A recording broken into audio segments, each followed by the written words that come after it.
Le défenseur central de 30 ans, qui ne fait plus partie des plans de l'équipe, semblait prêt à quitter Marseille durant le dernier mercato. Cependant, les choses ne se sont pas déroulées comme prévu. Pour suivre les dernières nouvelles, abonnez-vous à notre chaîne et activez les notifications. Au cours de l'été, Bamba a été écarté de l'équipe première et placé dans le loft, ce qui suggérait clairement que son départ était imminent.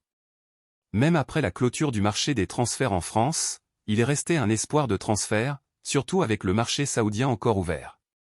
Al-Shabab, un club de la Pro League saoudienne, a alors fait une offre intéressante, un contrat annuel de 4 millions d'euros plus une prime de 2 millions d'euros à la signature, selon Foot Mercato. Cependant, Bamba a jugé l'offre insuffisante et a demandé 5 millions d'euros par an ainsi qu'une prime de 3 millions d'euros à la signature. Cette contre-offre a refroidi l'intérêt du club saoudien, qui a décidé de mettre fin aux négociations.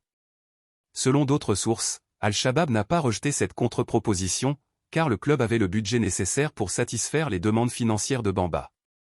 Le problème est survenu lorsque Bamba a exigé de conserver l'intégralité de l'indemnité de transfert, alors que Marseille souhaitait percevoir une partie de cette somme avant de libérer le joueur.